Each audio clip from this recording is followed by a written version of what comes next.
the biggest and strongest hurricane ever to hit Jamaica. Category 5 winds topping 190 miles an hour.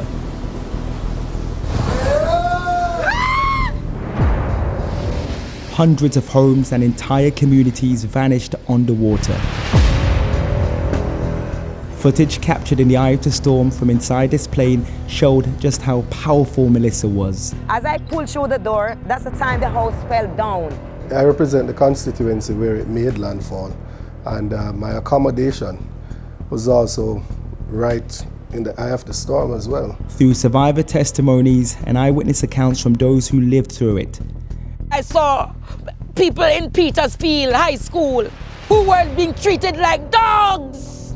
They never had even tarpaulins. This is the story of the critical hours and the painful months that followed after one of the Caribbean's most devastating storms. A lot more lives were lost because of the government's negligence. And that is the most horrifying thing about this. In terms of the government's efforts, I don't think it was well handled. There's still people living in the hurricane shelters from last October. I don't have a home. I'm underneath a plastic. Did chaos, confusion, and delay by the government make a national disaster even worse?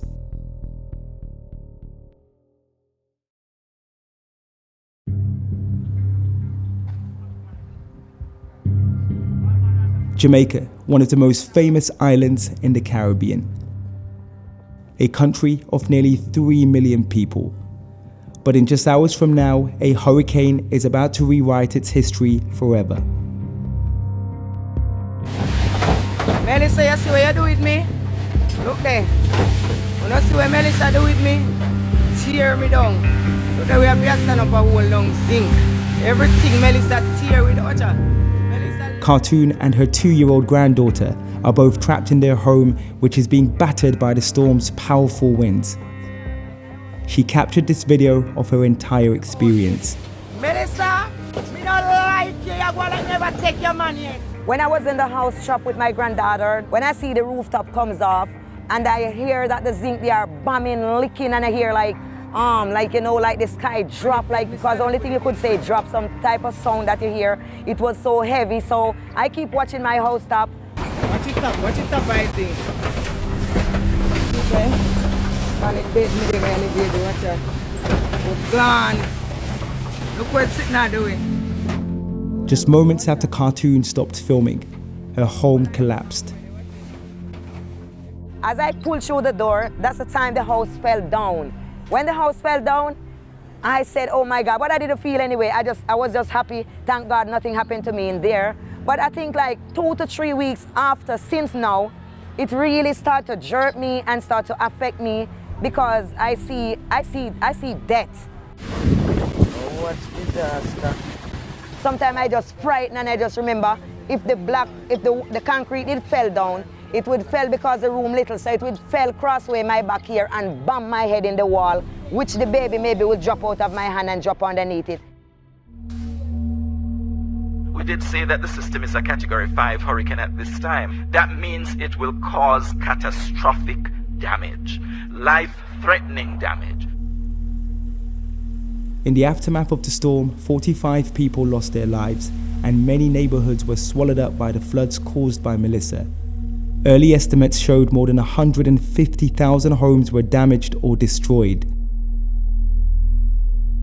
When you went into some of these communities, you literally could smell the human feces. You could smell dead bodies, both animal and humans.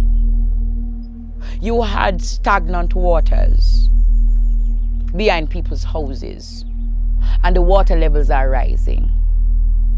You had elders who were in classrooms that are messed up in feces and there's nobody there to clean them.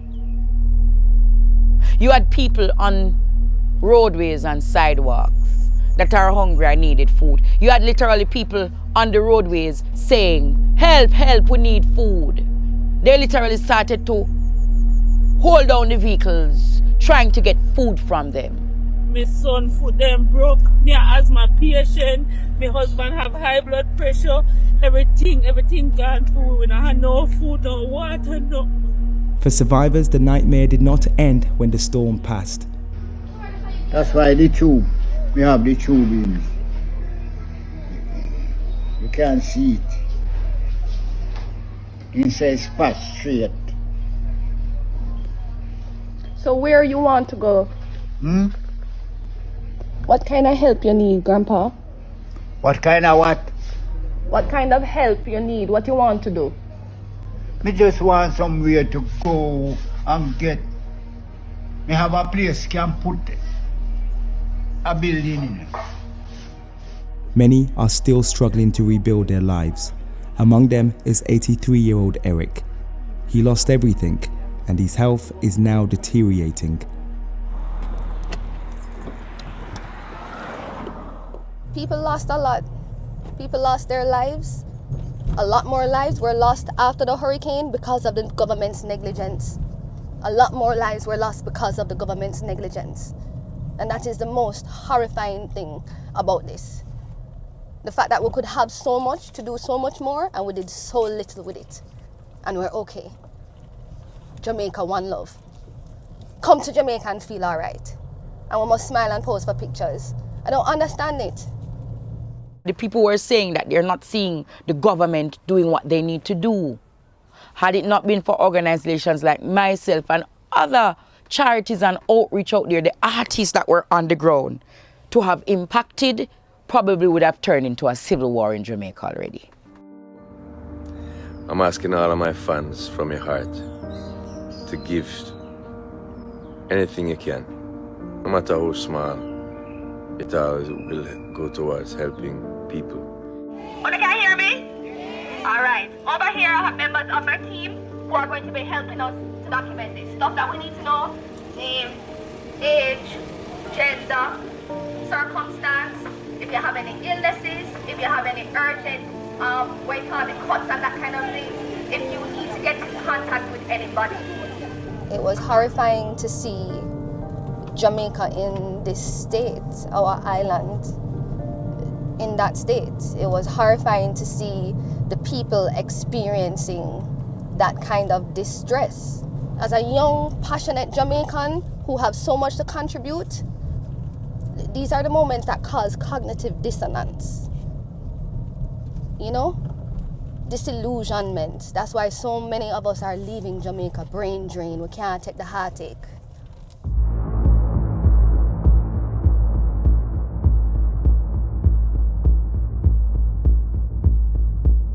The government insisted throughout it was doing everything possible, mobilizing search and rescues and aid supplies as the scale of the disaster became clear. But in the parish of Westmoreland, the area hit hardest by Melissa, the horror of the storm wasn't only the destruction of homes, but the human loss. I represent the constituency where it made landfall, and my accommodation was also right in the eye of the storm as well. So there was significant damage to my personal dwelling. The damage to the constituency though was more devastating because quite a lot of the residents did not have stable accommodations. They had board houses and those did not stand up well. But probably the most chilling thing was when I saw mothers with young children outside. That probably was what had the most impact on me. There were a few bodies that were there for a prolonged period of time, and some members in at least 2 of the communities had to bury them. They've been subsequently exhumed.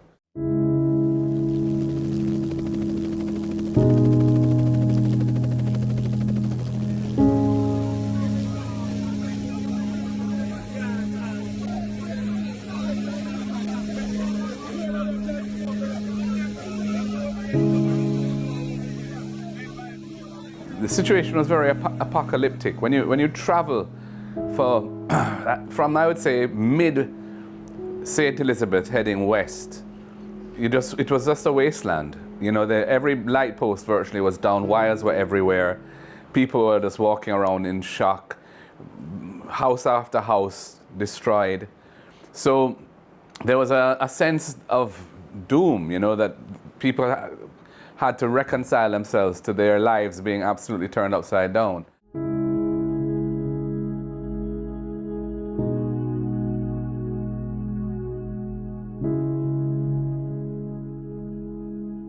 As the floodwaters began to recede, another storm was gathering force, not in the skies, but inside Jamaica's political establishment. We didn't get no vote at Westmoreland. We drive past over with a helicopter government to go here. Bad mind Prime Minister Andrew Holness. Questions over Prime Minister Andrew Holness's response quickly became a national conversation.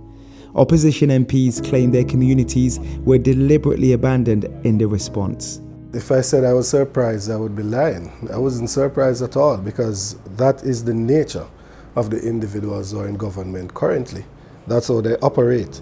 And I thought it would have been a defining moment to say to these persons that this is now beyond the realm of politics and we need to come together for this response. And when you look at the electoral map of the country, Westmoreland and Hanover are all the constituencies in those two parishes are represented by the People's National Party.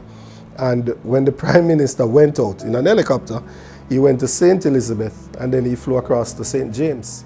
Both of which are represented by his party. Totally ignoring Westmoreland, which is where landfall was made. And he went on to say that Black River is ground zero.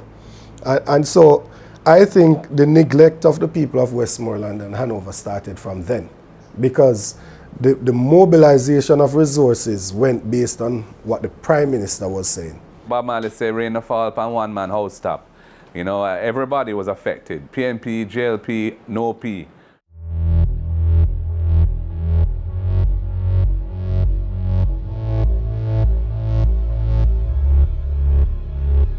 Jamaica has gone through what I can call one of its worst period.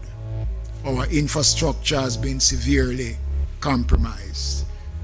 St. Elizabeth is the breadbasket of the country, and that has taken a beating. The entire Jamaica has felt the brunt of Melissa.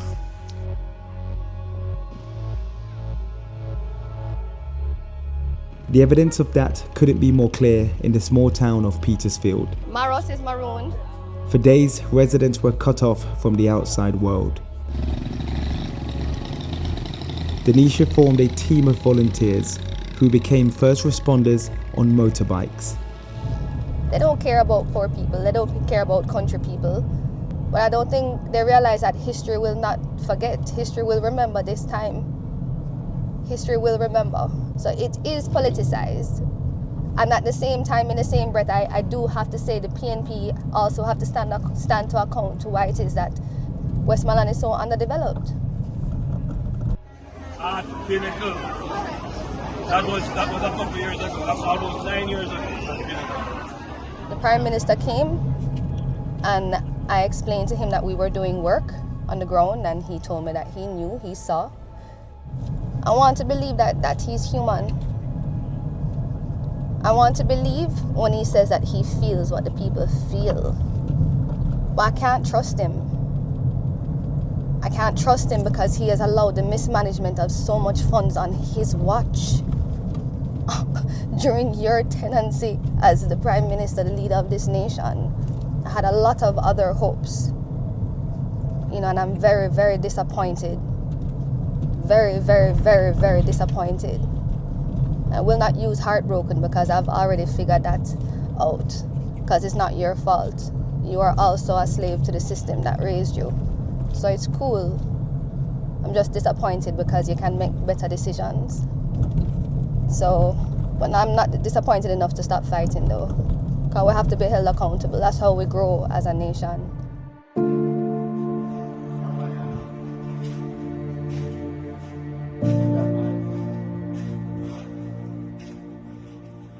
This school became a shelter and was meant to be a safe space.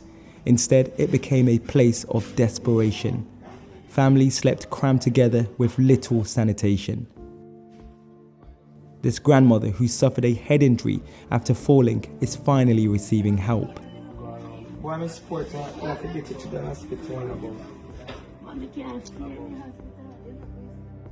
I'm not cloud chasing and so, but it was people like me who went out there 3-4 times for the week to see, even when I had my health that was crashing, I was still on the battlefield, serving the people because I saw people in Petersfield High School who were being treated like dogs. They never had even tarpaulins, never even had the basic things to survive. Children were there in cold. One time they thought it was a COVID outbreak. It wasn't a COVID outbreak. All of them had a cold and a flu, and nobody was there to treat them. It's a demonstration of the layered response of the government. In terms of the government's efforts, I don't think it was well handled. I think that the amount of funding that was provided has been inadequate, and I think that the way in which the programs have been executed have been disorganized. There's still people living in the hurricane shelters from last October, and the hurricane season is almost upon us. June 1, the new hurricane season begins.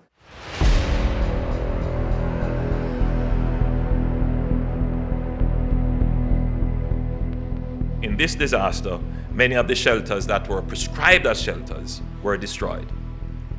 And so some of the areas that you're seeing functioning as shelters were never prescribed as shelters. We just had to use them in the immediate passage of the hurricane. So I had reached out to the Prime Minister from very early after this happened and said, establish a broad stakeholder committee which the two political parties would be on to kind of give a governance oversight over how relief in particular was being distributed. That was never done, unfortunately. But I think that was a mistake because it meant that there was a fair amount of distrust as to whether things were being handled equitably. Just go over there for your food.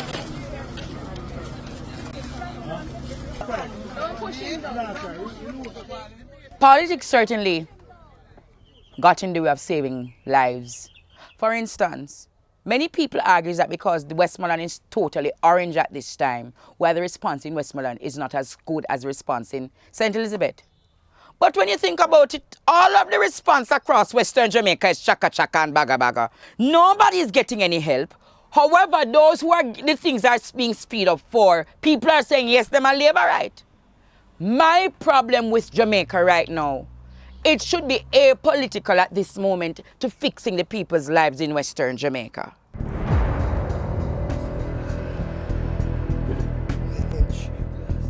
This is what remains of Cartoon's home. Melissa did not just show the brutal force of Mother Nature. It exposed the fragility of the systems meant to protect people when everything falls apart. I saved 2 mattresses and my 2 bed base. I lose everything else. I lose like dresser, whatnot, chest of jaw, I lose all of those.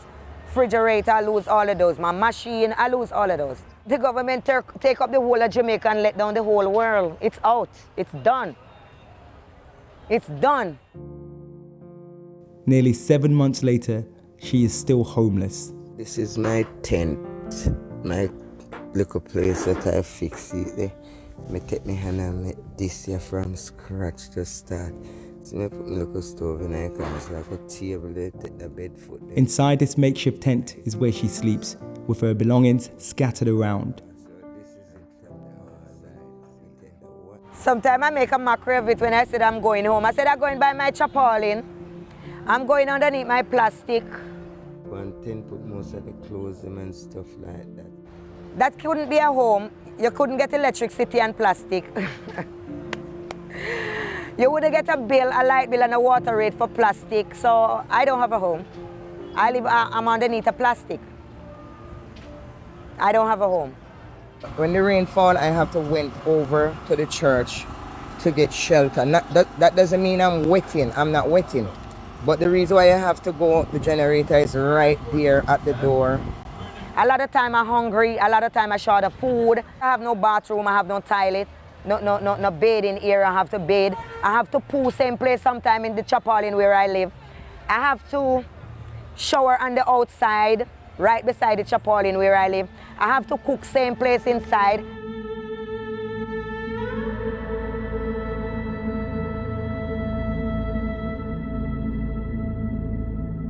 The government claims that recovery efforts are now accelerating to help those like Khartoum. But questions remain about where millions of dollars donated has gone and why it is taking so long to reach survivors sleeping in shelters, under tents, or inside damaged homes. The cash money donated from fundraising drives by the government. There was a telethon that I was asked to participate in to encourage people to give money, which I did because it was a national effort. And over 1.4 billion Jamaican dollars worth of, in various currencies, was received in cash. And that's at the end of February, 4 months after the hurricane hit. Only 20-odd million of it had been spent. Less than 2% of it had been spent to help people. Let me give you an example of a representative in a constituency that was severely affected. There's been no allocation to address any of the damage to the roadways. Zero. Significant numbers of persons within the communities are still without water. We still have persons without electricity, approximately just over 1,000 of them in eastern Westmoreland, without electricity, and this is almost 7 months later.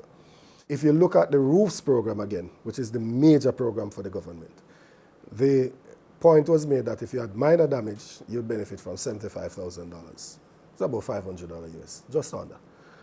And if you had major damage, you'd get 200,000 Jamaican again, it's about $1,200 US. And if you had severe damage, then you would get 500,000, which is about 3,200 US. Now, we had 156,000 dwellings, houses that were affected. 40 plus thousand falls into major, and into severe, you have close to 20,000. If you multiply 20,000 by the 500,000, you're at the 10 billion. So by their numbers, it tells you that there is no way they would have assisted the majority of the persons. And that is why, if you were to go out now into the community, you would still see about 50% of the houses still have tarpaulins on them.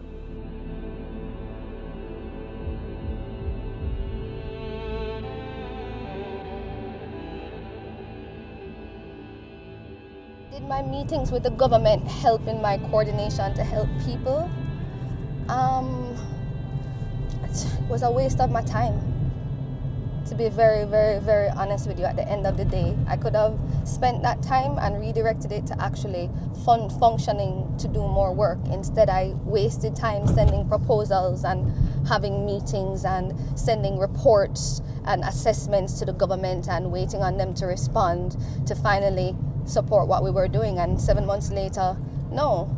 So I found that there was a lot of gender-based decision-making that happened and continues to happen. The government also doesn't have as innovative ideas as people on the grassroots and the periphery, the creatives have. So it really was a waste of my time, respectfully. Everywhere.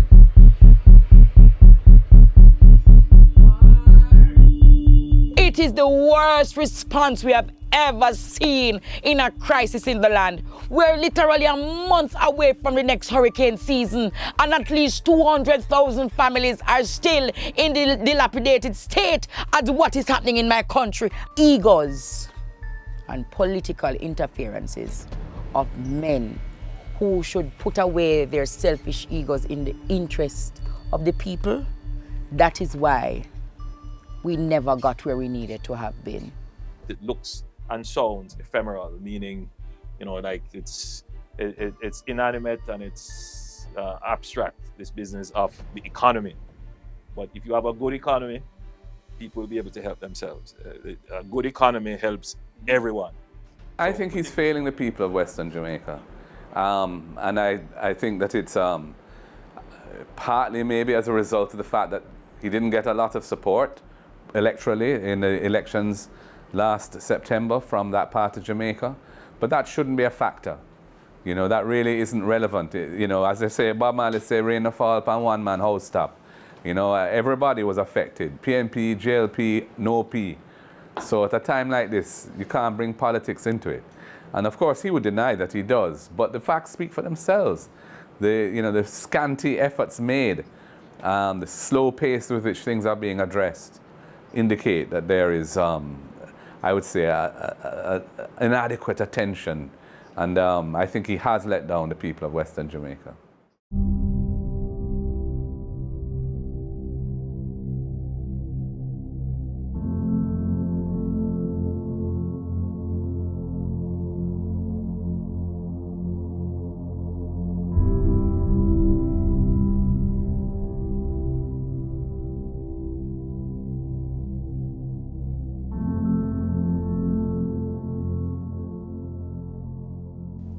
Melissa may have broken parts of Jamaica, but it never broke the spirit of its people, because in the middle of the destruction,